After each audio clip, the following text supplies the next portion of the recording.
So welcome to New York Buddha Dharma. And the topic for this evening is, we're finishing off the book Cutting Through Spiritual Materialism, the last half of the last chapter, which is on Tantra. The path is divided into the three yanas, the Hinayana, which literally means lesser vehicle,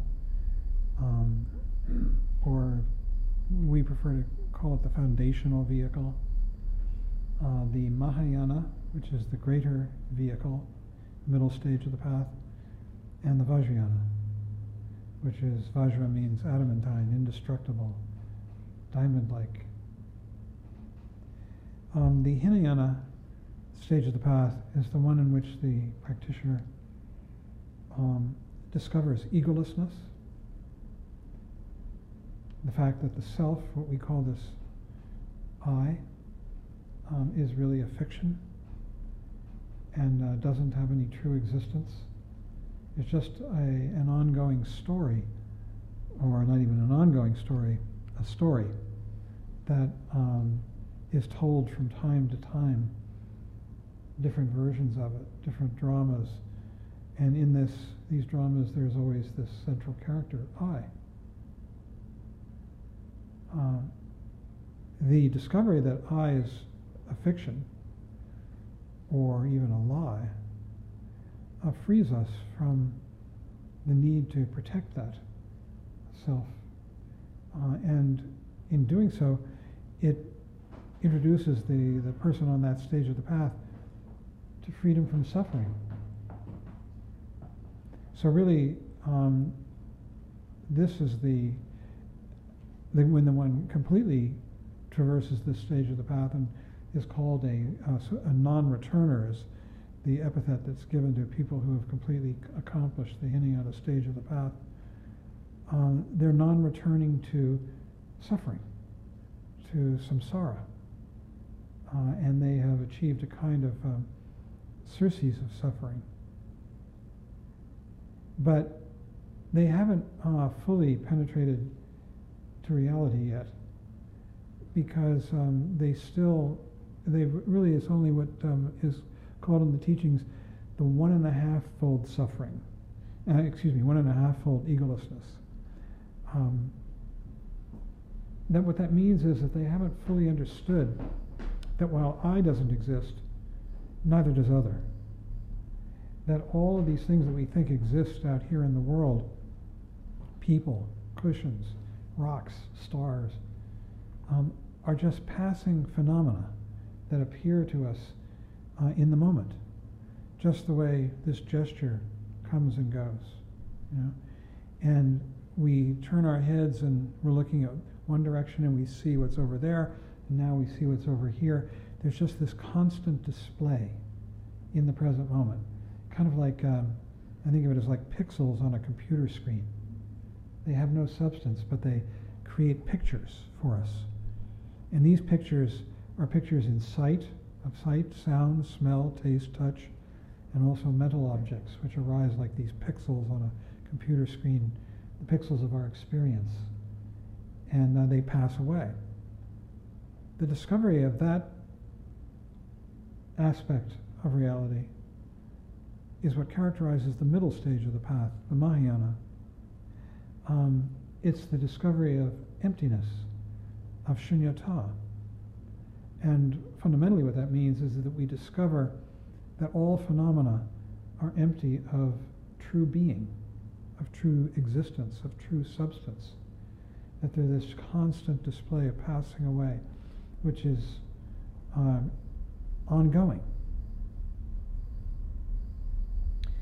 But the practitioner, with this discovery, the practitioner enters this world of emptiness, of shunyata, which is a very, a final and more complete escape or removal from suffering, the suffering of belief in I and other. It's the full development, you might say, in its ultimate form of wisdom, of the the full exercise of the sword of prajna. Prajna is that quality of knowledge, of insight, that cuts through these two beliefs of I and other.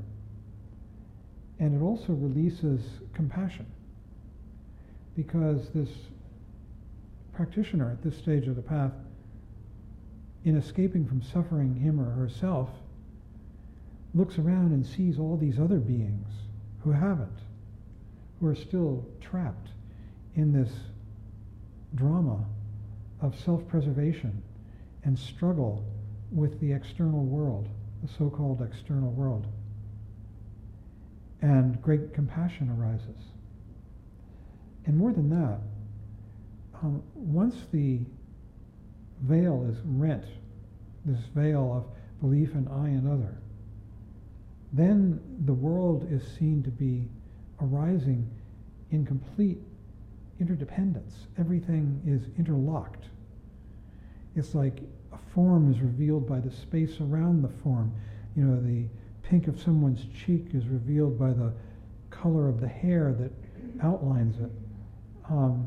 The eye is defined by the shape of the iris against the white of the eyeball within the flesh. All of these things arise comparatively, interdependently on each other. And the sound of this voice arises in the midst of silence. And these things have to take place together.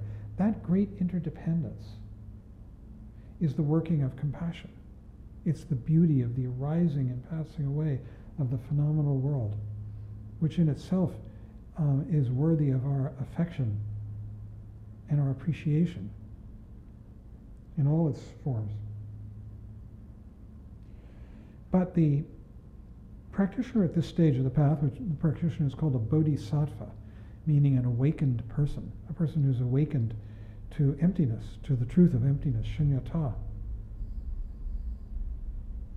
Sometimes in the Vajrayana, they look back and they call that emptiness great purity, because it's pure, it's free from the defilements of belief in I and other, which lead to such problems. Problems of hatred and passion and lust and aggression and envy and jealousy and all of these so-called defilements. And so the practitioner appreciates emptiness in comparison to the state that that person was previously in, which was the state of confusion. And so they cherish that emptiness. They hold on to it. They regard it almost as a thing, as though they are the philosopher of emptiness, the practitioner of emptiness, the possessor of emptiness.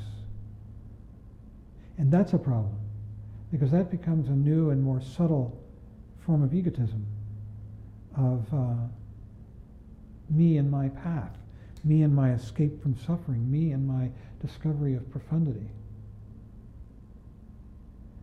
And the wearing away of emptiness, or the appreciation of it, is what characterizes the entrance into the Vajrayana.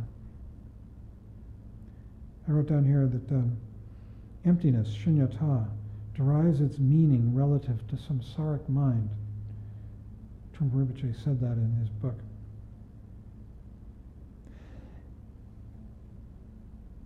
Moving beyond it, sort of wearing out that appreciation. It's kind of everything wears out, right? Things that we appreciate. It's just like you get a new toy when you're a child at Christmas or whenever, Hanukkah, whatever the holiday, and you get a toy, and at first blush, you know, you're delighted and you're thrilled with this toy. 3 months later, it's moldering in a closet. You've forgotten all about it. It's kind of the same thing with anything that we appreciate. Emptiness being among those. And at some point, the practitioner gets used to it. It becomes the way things actually are. It becomes the world. And instead of checking in and saying, where am I? You know, and how am I doing with my confusion, my suffering? And oh yes, I understand emptiness now. They begin to move on. And what they move on to is the world that is revealed within emptiness. and understanding that I and other don't exist, that everything is empty, there is the other side of that statement. Everything is empty. In other words, you can't appreciate that all things are empty of own being, of true existence, unless you see the things. The things have to be there. The people, the rocks, the stars, the cushions, the sounds, the smells, the tastes, all of those things have to arise in order for you to say that they're empty. And now the practitioner at the last stage of the path, the Vajrayana stage of the path, begins to focus attention more on the arising of phenomena. And this is called luminosity. What's luminous is the phenomena themselves. They're luminous in that they communicate to us, they glow with information. The red of red, the sound of a sharp snap, the smell of sugar or sweetness, the sound of music, whatever it might be. All these things arise very vividly within emptiness. And so the Vajrayana is all about appreciation of the beauty of this world as it arises within shunyata. So whereas shunyata characterizes the middle stage of the path of the bodhisattva, the awakened person, because that's what they're focusing on. It's their escape from suffering, from samsara. What characterizes the Vajrayana is the appreciation of this luminosity, which Trungpa Rinpoche referred to as energy. It's the energy of anything that arises. It arises energetically and passes away energetically. Rises out of nothing, passes away into nothing. 1 minute there's an appearance, and then the next minute it's gone. 1 minute there's a word, and then it disappears into emptiness.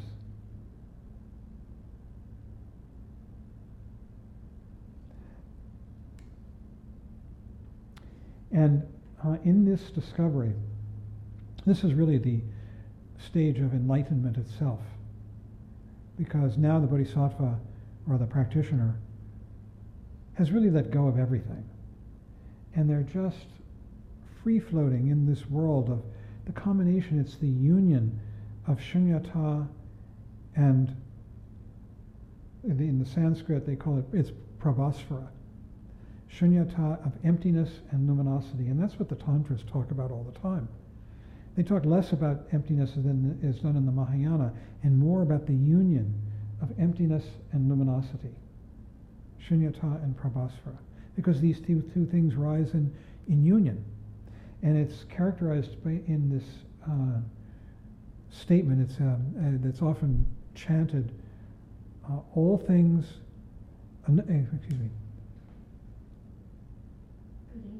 it goes, nothing exists, no things exist, and yet they arise. They arise, and yet they do not exist. And that's the union of emptiness and luminosity. The non-existence is the emptiness, and the arising and passing away is the luminosity. It's the way everything expresses itself. And this becomes the stage of the path. The first half of the Vajrayana path is devoted to, from the Nyingma point of view, that's a particular sect. Trungpa Rinpoche was both Kagyu and Nyingma. And what he taught was that the first stage of the first half of the path is the approach to what is called Mahamudra.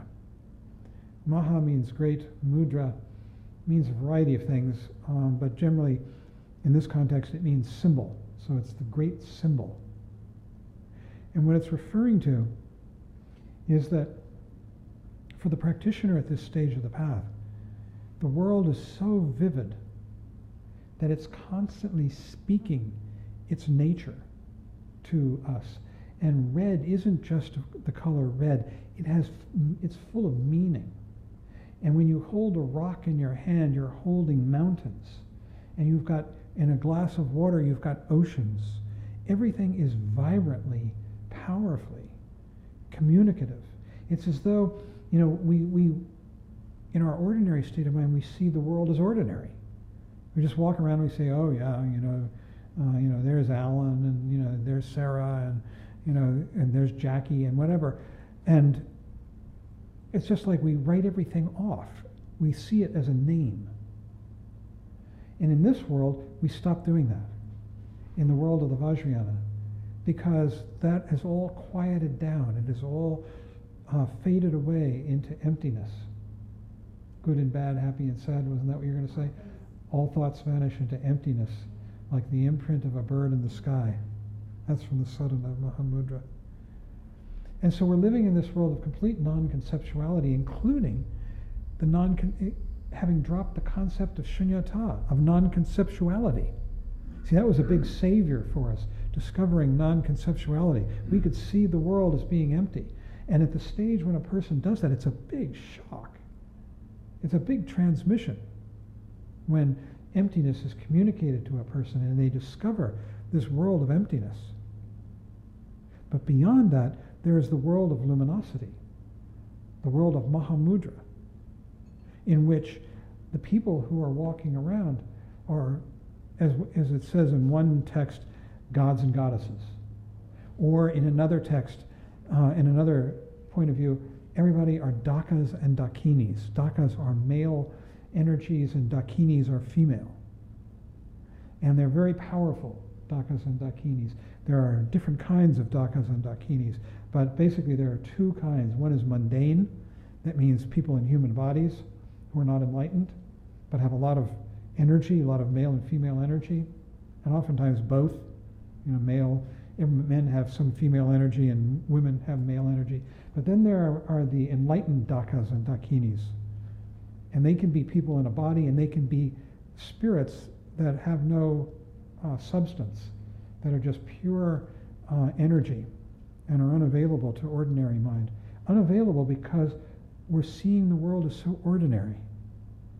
But when we start to open our eyes, we can see that we're surrounded by these powerful messengers, dakas and dakinis, many of whom don't even know that they are.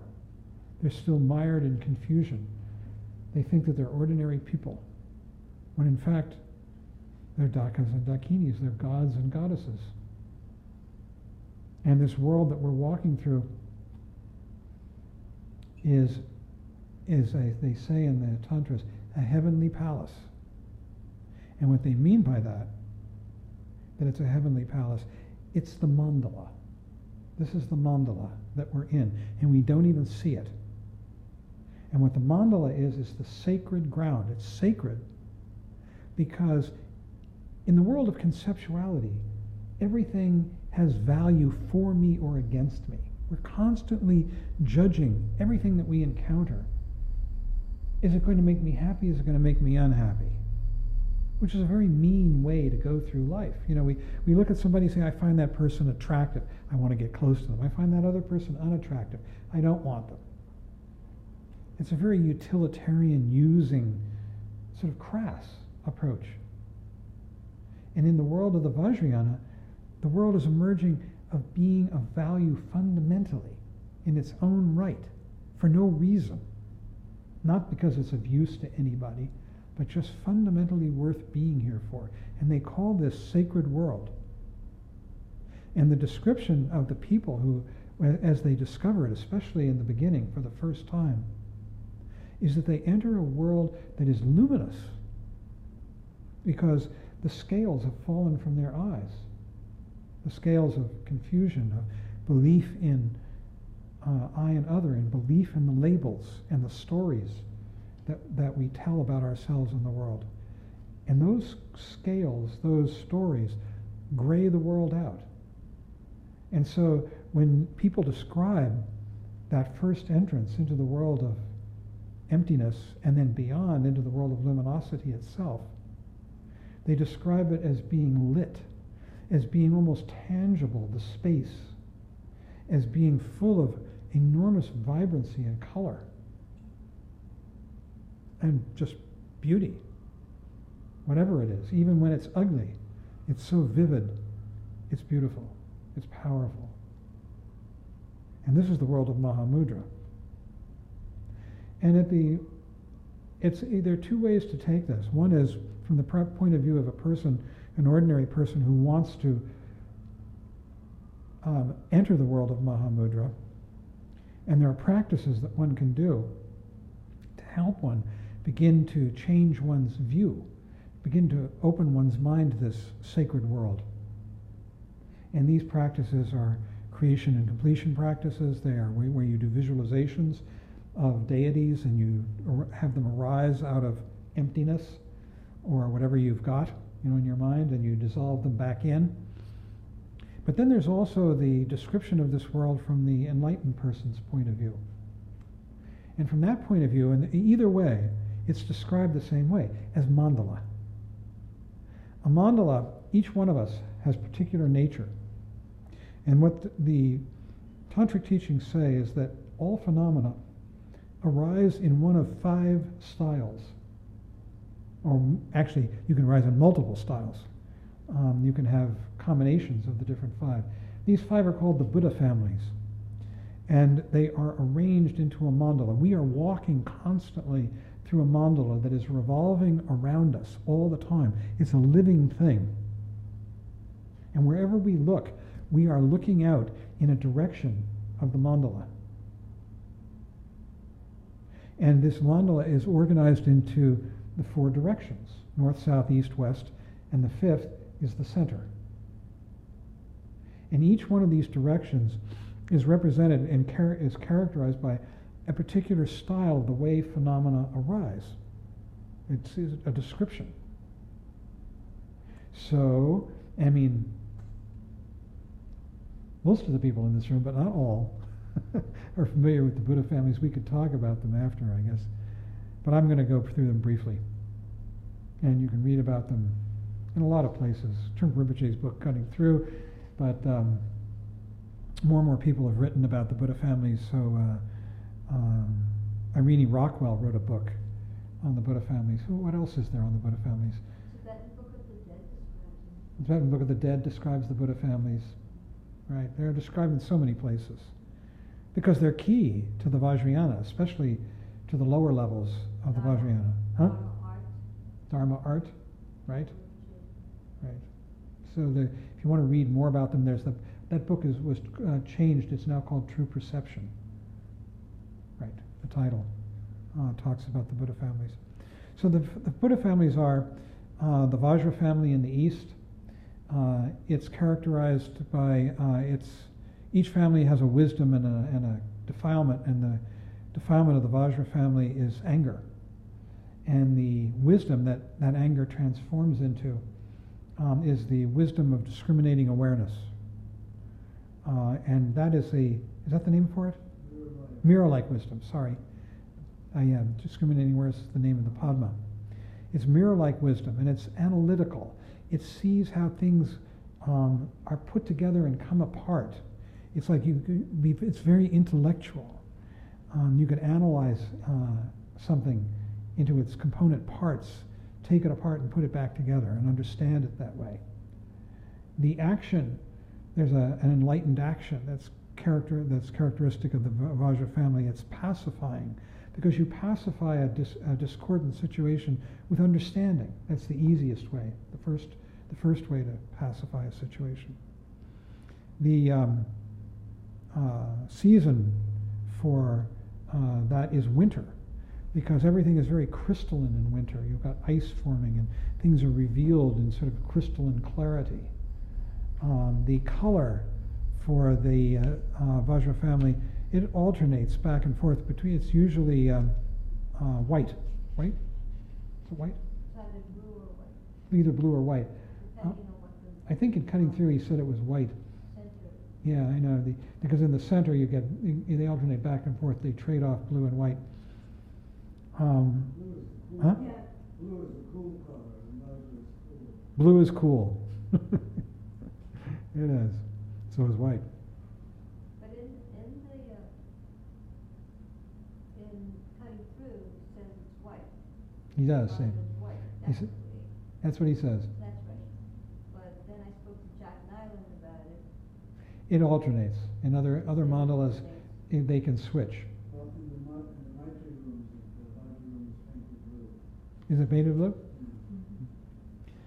So, and the deity that's associated with that is Vajrasattva. And then in the south we have the deities Ratna Sambhava. The symbol is a jewel. The symbol of the Vajra family is a Vajra, Dorje. And the symbol of the south is the jewel, the Ratna. It symbolizes richness. The season is autumn. The color is yellow. The passion, the defilement is greed. And what am I missing? There's so many things you can characterize by it. Generosity is the virtue, and the wisdom is the wisdom of enriching. The action for is the way you cure discordant situations is through generosity, by giving to them. With that's the Ratna family, and it's all about wealth and riches. The Jewish mother approach. Hmm? The Jewish mother approach. Eat a little something, you'll feel better. Would do what? Eat a little something, you'll feel better. Eat a little something. Yes, bubala, fresh bubala, and it's all about. So for instance, Vajra people, when they're neurotic, and neurotic Vajra people tend to be hyper intellectual, neck up. Ratna people, in their neurosis, tend to be fat, proud, and they take up all the space in a room, right? But in their enlightened aspect, they're wonderful. They're generous. They're enriching. They bring wealth to the situation. So we all have these different aspects. Moving around to the third family, the Padma family. This is where we get discriminating awareness wisdom. The color is red. The symbol is a lotus. The deity is Amitabha, and the virtue, the wisdom, is about appreciating the surface qualities of things, which is not to be superficial. Everything has a surface as well as a depth. It's the way things present. It's the beauty or the ugliness, or whatever you want to say, of the way in which everything appears. And the action that's connected with this, the defilement, is lust, passion, wanting to draw something to you. The wisdom is the wisdom that sees the beauty of and the way in which things appear on their surfaces. And then the action of this is magnetizing. Padma creates an open space that invites things in, and it pacifies or solves discordant situations by magnetizing them, making them want to come and join. And the fourth family is Karma in the north. The color is green. The symbol is a sword. Karma means action. The klesha, the defilement, is jealousy, envy, and the wisdom. What is the wisdom? As what? It's all accomplishing wisdom. Yeah, that's sorry. It's the wisdom that accomplishes everything, and the action that is associated with karma family is destruction. It's the most difficult of all the four karmas, the way in which a Buddha enlightens sentient beings, by actually causing destruction. Sometimes situations are so impossible, so recalcitrant, that the only thing a person can do to cure it is to destroy in some way. And so this is the last of the actions. And in fact, when a Buddha achieves enlightenment and begins to practice these four actions, the four karmas, the last one to be mastered is the action of karma, the destruction. It's the most dangerous. And then finally, the last family is the one in the center, and that's called the Buddha family. Yeah? Did you say that karma, the negative part is speed? Is speed? Speed. Negative part is speed, yeah. That's one aspect to it. Yeah. Speediness. Huh? The season. Oh, the season. The season is the summer. right? Because everything is so active. It's all about activity.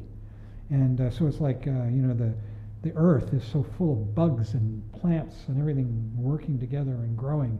It's summertime. Then we talk about the season for Padma is spring, right? Lambs gambling in a mountain meadow. That's the image. Yeah. And the season for karma, that's right, is summer. This is good. All you guys know it better than me are as well. A lot of you do. So the last is Buddha family. It's the center of the mandala. Each one of these has an element as well.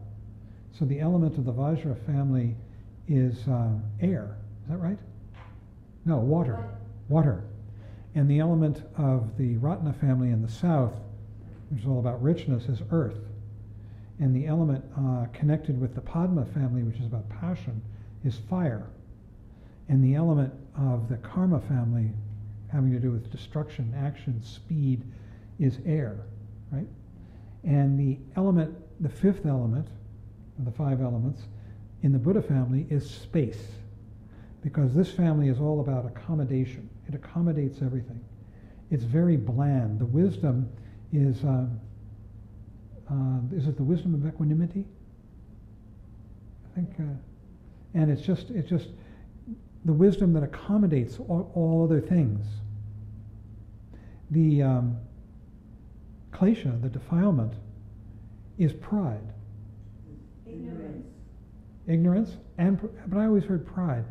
Well, maybe, okay. Pride is not karma. That's jealousy. I think pride sometimes is attributed to Ratna too. Yeah. All right. Yeah. Okay, so we'll say it's Ignorance. It's definitely ignorance. definitely ignorance. Yeah, I'll go for that. I mean, it's kind of space as spacious, that space as spacing out. space is spacing out. That's good. Right. It's like, The ignorance. Right. Right. it's like putting your head in Right. the There's no season, no color. space. Right. And the Buddha is Akshobhya. And sometimes he's blue, sometimes he's white. They alternate back and forth. What else are we missing about Buddha? I've known some extremely Buddha people. I lived with one whose name will be nameless. Huh? Yeah, and what does that look like? What that looks like is that this friend of mine, male, didn't cut his fingernails, rarely bathed. His clothes would pile up in the corner of his room and it'd just be dirty clothes. And we would have to get him, or do it ourselves to get him to go wash his clothes. I remember I asked him to help with the dishes. He didn't know how to wash the dishes. And we taught him how to wash dishes. He was perfectly happy to sit for hour upon hour doing nothing. Call it meditation. Call it sloth. Hard to tell the difference with this particular person. And he was, that was his failings. His virtue was that he created tremendous space for everybody who came within his orbit. He was so it was a form of generosity, that kind of spaciousness, and I really admired it. And Buddha people usually say very little. He said relatively little, but when he did say, he had some Vajra too, and he was very, very intelligent. Yeah. Yeah.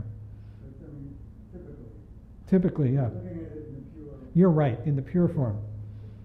spaciousness and very little to say. One doesn't need to say very much. You don't. Good. That's There's it. not much to say. Right. So why say it? Right. It's just space. It's just space. But I love the fact that he didn't bathe. We used to say, bathe. Wash your clothes. We wash his clothes for him. Because there was a washing machine right in the house. And he was perfect. And his fingernails would just get really long and dirty. Very, very, very Buddha. Still is. Still is. It's just his nature. It's a wonderful family. So these are the way in which all phenomena arise. They arise in these characteristics, neurotic or sane, and they express themselves, and people and things are different combinations of different phenomena. I'm sure it was a lot of fun, we'd go around the room and we'd try and figure out who was what, who had which Buddha families and in what combination. Usually people have one or two. And occasionally you'll meet people who've got 3 Buddha families. I've never met anybody who I think was identified as having more than 3 different Buddha families. And also, you see, these Buddha families are the way in which things really truly arise with these colors. But then there is what's called your exit. And your exit has the style of usually one Buddha family. And what the exit is your neurosis. It's the way in which you avoid being present. And if you avoid being present in the, say, the Ratna style, it might be that you overeat. When you get anxious and you want to get out of the present moment and entertain yourself, you go eat. And if you're a Padma, if your exit is Padma, and you're getting anxious, that anxiety that drives us, that neurotic speed, then you want to seduce, and you want to make love, and you want to take up your mind with that. Go online to the dating app. Or watch pornography, or just make love, or whatever you're going to do. And each of the families has a style in which we avoid being in the present moment. For the Karma family, the style is speed. You get up in the morning, you've got your list of things to do, you start checking them off, you're speedy, you're drinking coffee, you're going 1,000,000 miles a minute. It's the way in which we avoid anxieties, by getting busy. Karma people. I could confess to what my families and exit are, because I happen to know. I'd like to know. Huh? You want to know? Well, it's mitigated over the years. Now, that's another thing, is that over the years of your life, the families morph. So, for instance, Trungpa Rinpoche, when we first met him, was very, very, very Padma, seductive, seducing everybody, drawing them in with his charm, his beauty, his affection. But as he aged, Padma morphs into Ratna, and he became much more Ratna, much more heavy set, and full of richness. And the same thing as you meditate more and practice more, your exit mutes, it becomes fainter and fainter. So you want me to tell you what my exit was? Speed. And when I first knew Trungpa Rinpoche, he used to call me the road runner. And he said there's nothing inherently wrong with speed. It's just that when it's employed to avoid anxiety, then you're like the road runner in the cartoons. You remember those, that bird? You go very, very fast in a straight line without looking right or left. And you come to a screeching halt and change direction, like that, without looking right or left. He said speed can be very useful. It's intelligent when you're sort of taking a panoramic view.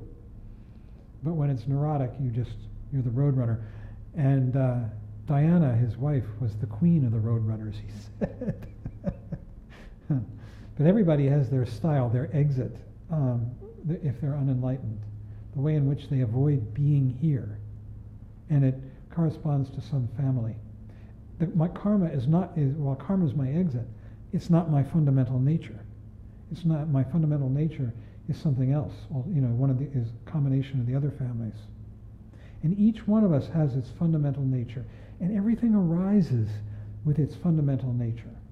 And we can betray that out of neurosis and anxiety.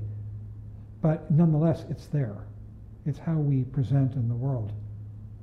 And no one is any better than the other, the Buddha families. They're just different styles of presentation. Now, whoops.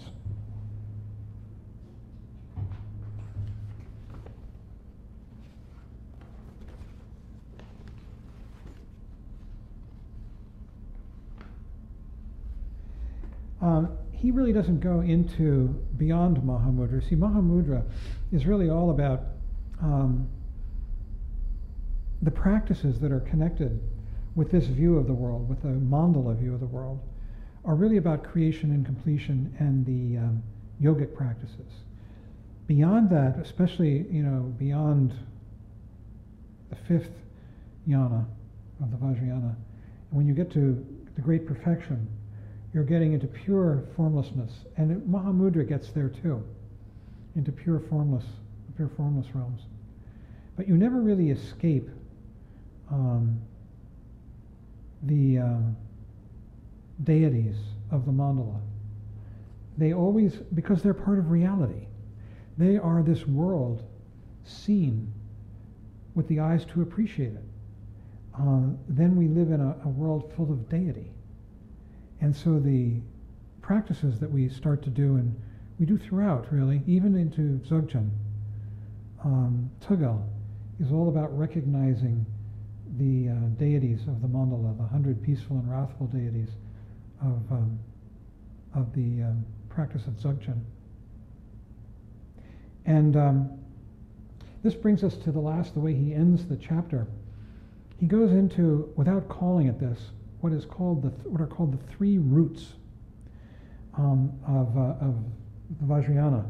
The three roots are the guru, the yidam, the tutelary deity, which is really the figures of the mandala, you might say, and more, and the protectors, the protector figures, who are also dakas and dakinis.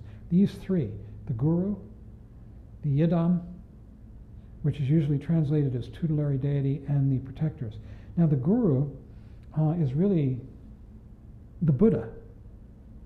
It's the Buddha for us, because the guru brings us the teachings. She brings us the richness of the Dharma, of the lineage. And so what characterizes the guru is extraordinary wealth and richness. And when the guru is depicted iconographically, they're usually depicted in robes with wealth and riches. And they often say in the Tantras that the guru is more important than Buddha Shakyamuni himself, because the guru is alive, and the guru has the power to bring us into the Dharma. Buddha Shakyamuni is gone, and we have his teachings as they were passed down over the centuries, and who knows how close they are to what he actually said. But the guru is alive, present, and extremely powerful in his or her ability to communicate the teachings to us. And when the Buddha communicates, or when the guru communicates the teachings to us, they do it in basically one or both of two ways.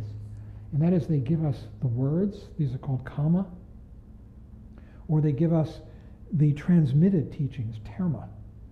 Terma are teachings that have been transmitted over the centuries, often and most commonly from Padmasambhava. But there are others as well. The Heart Sutra and the Prajnaparamita teachings are really terma as well, that were transmitted when the Buddha gave them to his students during his lifetime. He felt that they were ahead of their time, that the people weren't really quite ready for them, and so he hid them. He gave them to the Nagas, the serpent deities who live in the ocean, and to keep until the world was ready for them. And in the sometime supposedly in the 2nd century AD, a person appeared named Nagarjuna, which his name means conqueror of the Nagas, and he went down there and into the oceans and tricked the Nagas into giving him the Prajnaparamita teachings and brought them back for humankind. I mean, that's the sort of mythic version of that story. So there are other forms of terma, and these come to us through the gurus, kama and terma. The words, as they're passed on, the teachings of these gurus, the teachings of the Buddha himself and of all the enlightened people who succeeded him, and then the terma teachings, which come to us rather magically. And the yidam, the second root, these are the representations of enlightened mind. The one that we most commonly work with in the Kagyu lineage is the yidam Vajrayogini, female, And she appears in many forms. She's sort of the ultimate feminine principle. She's the ultimate Dakini. Dakini means feminine energy or feminine principle. She represents absolute truth. She represents completely enlightened mind. She represents shunyata, which is revealed by prajna, and she represents prajna. And she appears in basically the two most common forms. There are many forms for Vajrayogini, many. She appears in many guises, but her two most common ones are as Vajrayogini, which means Vajra, adamantine, indestructible, Yogini, female yogi, right? Yogini. And she appears, she's a 16-year-old, naked, bright red, gorgeous, flames for hair, 3 eyes, the center eye is the eye of wisdom and it's vertical. She wears fangs, she has fangs, and she wears symbolic ornaments, which are see these figures, the yidams, and the third root, the protective deities, they're so enlightened that they wear the symbols of ignorance as ornaments. So Vajrayogini wears a crown of 5 skulls that symbolize the 5 defilements of anger, greed, lust, jealousy, and ignorance, stupidity. And she wears a garland of skulls that represent the 52 kinds of thoughts that people who are unenlightened have in their minds, 52 different kinds of thoughts. This is from the Buddhist psychology. She has a 3-pronged spear that has 3 heads on it, a fresh head, a sort of a drying out head, and a completely dry head at the top. And they represent, I think at the fresh head, represents passion. The dry head at the top represents, I can't remember which is which, but one of them represents passion, 1 anger, and 1 ignorance. These are the 3 poisons, the 3 neurotic ways that human beings relate to other. They either want to push it away, pull it towards them, or stay in the same distance. And these are the 3 poisons of aggression, passion, and indifference. And so she wears all these ornaments in mockery of ignorance, of confusion, because she represents utter enlightenment, brilliant, flaming, semi-wrathful.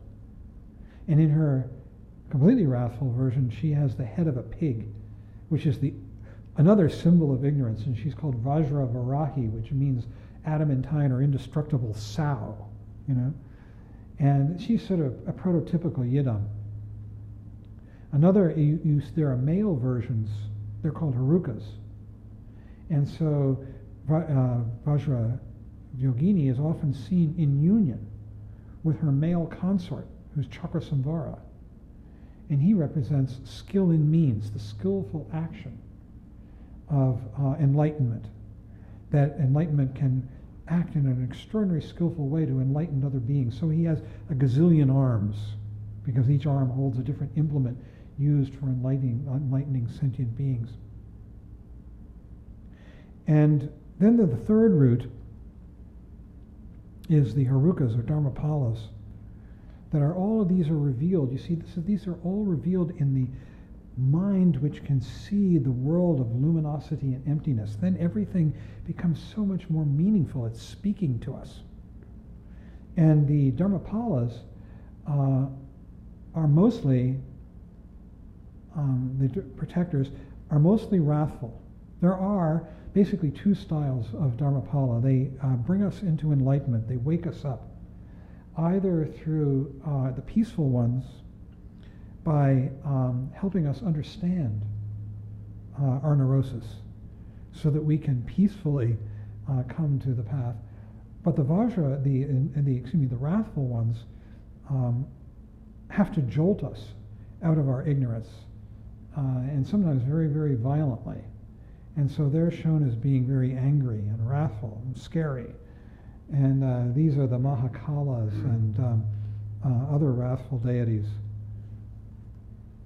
Yeah? Why do they call roots Why do they call them roots? I don't know. That's a great question. I'm wondering what the word root translates, because it's better to ask, to go back to the original Sanskrit or Tibetan, and then it might be more understandable. I'm not sure. But oftentimes, we do make prayers to the three roots. So it says the peaceful yidams are associated with transmuting ignorance into wisdom, or the transmutation of the emotions into wisdoms through process. That is, confusion is gradually pacified and worn out. And they wear the costumes of, oftentimes, of a kind of demon that inhabited Tibet and India called Rakshasas. These are vampires. They eat flesh. Or they may have been Vaitalas, who are blood drinkers. And they wear these costumes because they're eating the flesh and drinking the blood of ego, of confusion.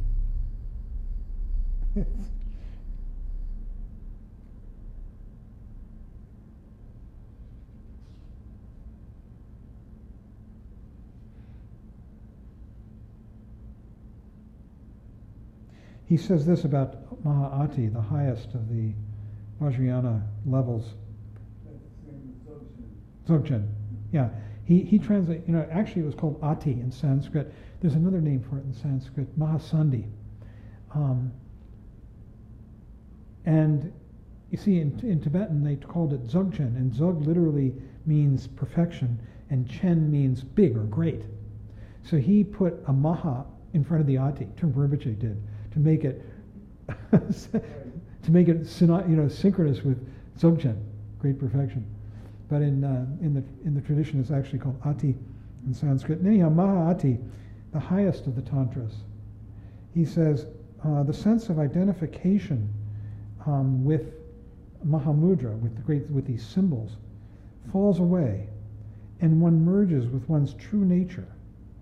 Only the energies and colors remain. And he said it's the idea of returning to samsara, which is expressed in the Zen ox-herding pictures. In the Zen ox-herding pictures, there's this fellow who in the beginning chops wood and carries water. And then he gets the idea to tread the path. And he goes on this journey, and these are woodcuts.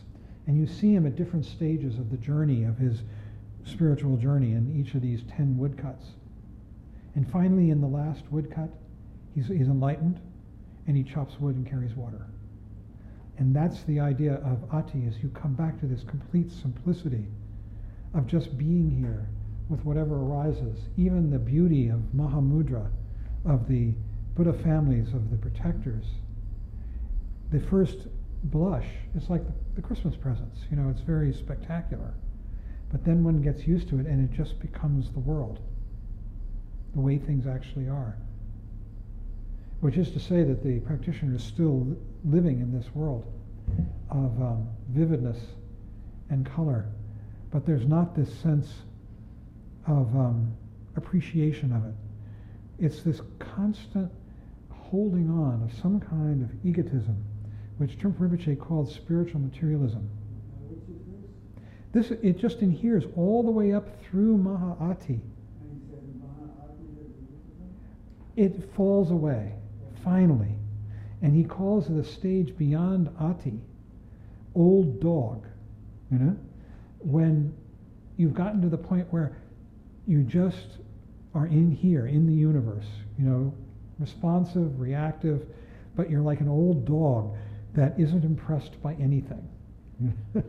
Just sort of lying around, swishing away flies with your tail, but available and participatory and responsive to the world. So even through all these Vajrayana yanas, for an enlightened person, there is a subtle appreciation which is falling away, which is why the path continues from the first of the Vajrayana yanas, the Kriya yana, into Upa Yoga, Maha Yoga, which is the fourth, Anu, and then Ati, the sixth and last. And that's the progression. It's this falling away of appreciation. But I mean, it's still the path of enlightenment, if one can tread it. And it's just described as being, just extraordinarily beautiful, extraordinarily vivid, and very powerful. So I think I'll stop there, and you can just have you talk more. Yeah, Alan, use the. I'm wondering how you see Trungpa Rinpoche in that context. Because he was certainly highly appreciative of beauty and master of so much, so many meditative arts. So it certainly wasn't an absence of a delight in the world of appearances. Oh no. I mean, he was. For as near as I can possibly tell, I'm not a mind reader. I'm not capable of judging, but he seemed to embody everything he taught, to be the embodiment of enlightenment. But this particular style, you're talking about the Mahamudra style and the Dzogchen style. Which style did he have? Well, in terms of he was certainly an appreciator. Oh, yeah. And he mentions that word. That was one of the key words of his teachings. Appreciation. Appreciation. Yeah, absolutely. An artist. He loved to create beauty. And he was a great appreciator. Yeah, I always felt too that he taught us even the very beginning teachings from an enlightened point of view, from a Dzogchen point of view. That when he taught the neurotic aspect of mind, it was seen from that perspective. He didn't teach it the way it's taught at the Hinayana level. He taught it differently.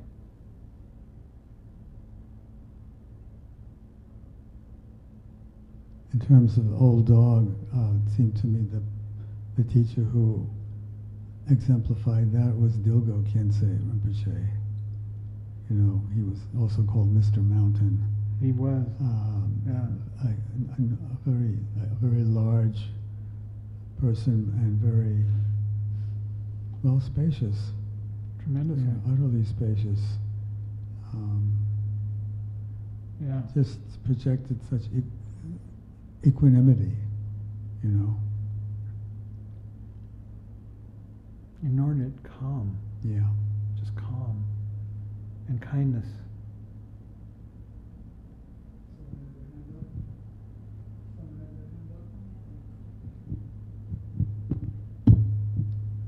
In terms of Trungpa Rinpoche and also Khyentse Rinpoche, but they didn't see, Trungpa Rinpoche did not see sentient beings. He didn't see his students as students.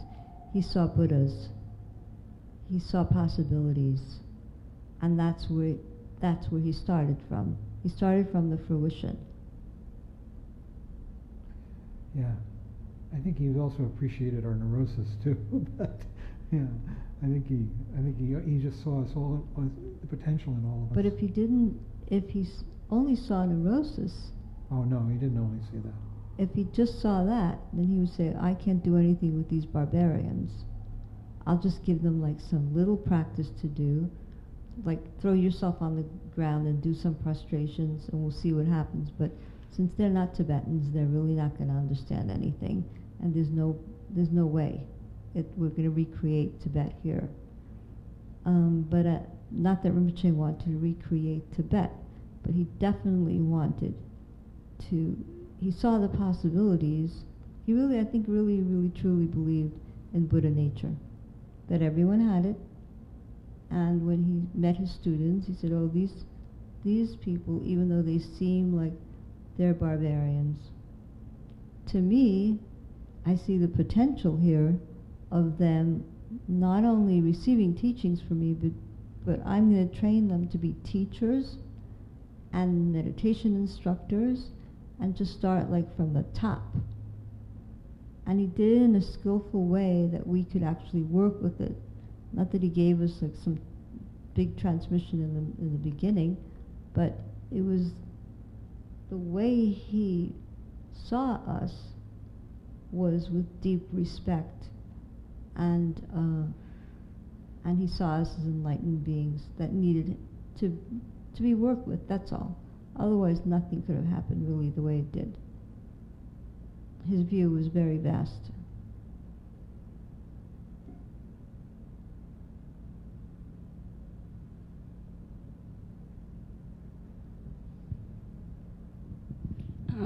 In Derek Kalini's classes in over at the Shambhala Center, we're reading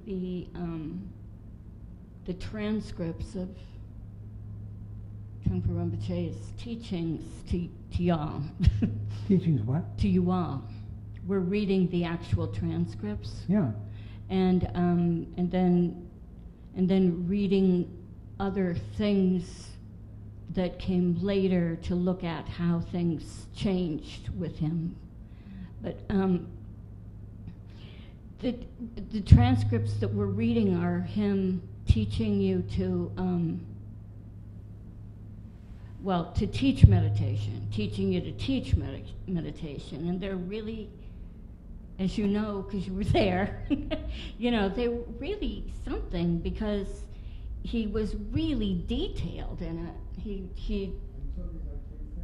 I'm talking about Trungpa Rinpoche. The detail of what he would attend to, like just,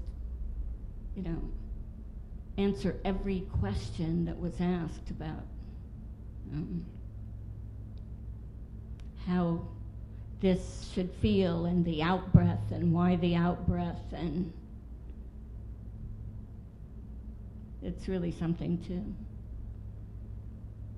to read those and to think about them. It seems like he had a tremendous amount of trust in his Western students.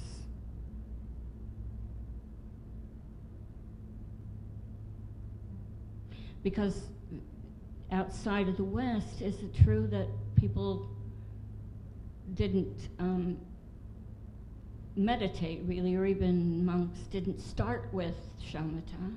No, that's true. And Tibetans who knew Trungpa Rinpoche, found what he was doing shocking, because he was giving people teachings that were regarded as profound, Mahamudra teachings. But what he wanted to do is he wanted to give people an understanding of the heart of it, the essence, before he began to teach them the forms, so that then when the forms came along, they would be enlivened, they would be informed forms, rather than just sort of empty forms, meaningless forms. And he did. He had enormous, he wasn't naive about his students, but I think he saw, as Rochelle said, he saw the Buddha nature in students, and he selected students, and there were many, many, many that he selected who had the potential to, wake up and realize their Buddha nature. And he gave, pointing out instruction from day one, pointing out the nature of mind. He just gave it all the time. And later on, he began to give it to groups. Initially, he gave it to people individually, and he held nothing back, But at the same time, I think he was very appreciative of people's neurosis and their limitations, but he wanted people to go beyond that and felt that they could. He didn't see it as a problem. I think he saw that as a problem in some people. There were a few people that he actually even kicked out of the community. Very, very few, like maybe 2. More than that, Yeah. to my knowledge. You were one of them, right, John? No. But, I think he was just appreciative. He wasn't naive about people's capacity for neurosis.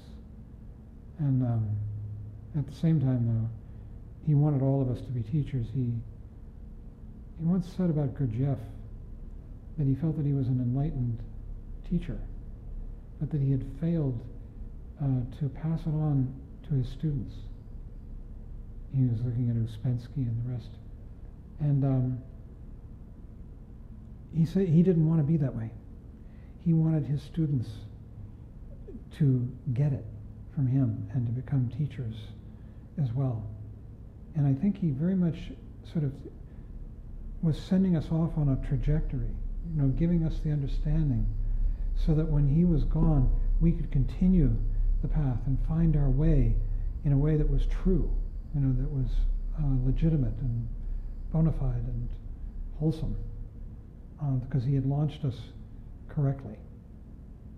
And I'm very grateful to him for that. In many ways, he emulated Shakyamuni Buddha, because Shakyamuni Buddha had main disciples, his students, and he taught them, and when he passed into Parinirvana, his students, like Shariputra and Ananda and all these amazing students that he had, they continued teaching, and then they passed it on from warm hand to warm hand until what we have. If the Buddha didn't have disciples, then nothing would be left. And if Trungpa Rinpoche didn't have his students, then there would be nothing left. So the point is, actually, I think the main point is that if a teacher has profound faith in the Dharma, it's not something that he wants to be famous for. It's like he did it. It's that he wants to empower his students so that the students can then continue the teachings, because the main point is that we continue the spreading the Buddha Dharma. And for the benefit of all sentient beings. For the benefit of all sentient beings. That's the bottom line. Yeah. And if we don't learn from our teacher, if we're not empowered from our own teachers to teach and to give meditation instruction, then it's like a whole ego trip on the teacher's part. Alan.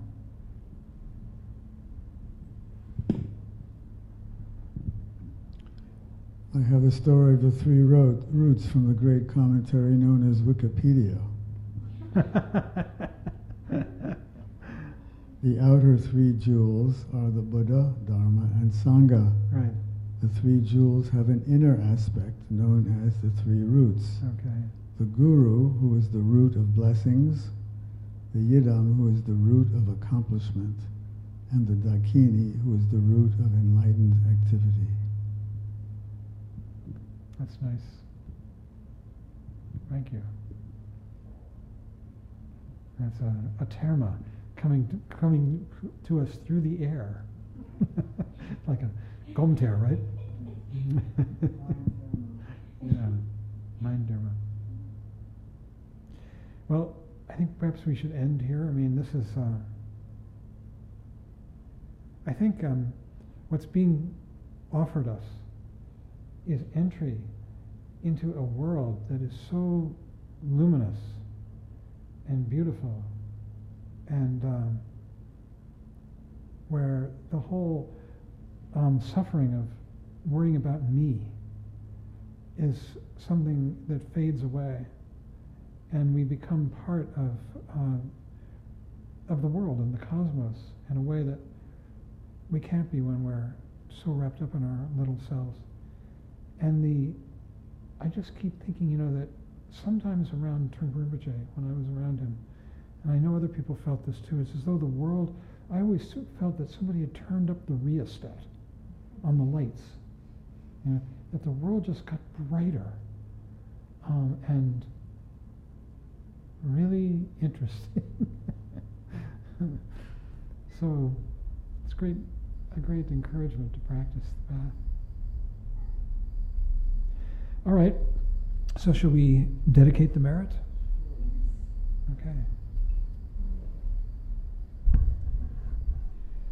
By this merit, may all attain omniscience, may it defeat the enemy wrongdoing, from the stormy waves of birth, old age, sickness, and death, from the ocean of samsara, may I free all beings. By the confidence of the golden sun of the great east, may the lotus garden of the Rigdon's wisdom bloom. May the dark ignorance of sentient beings be dispelled. May all beings enjoy profound, brilliant glory.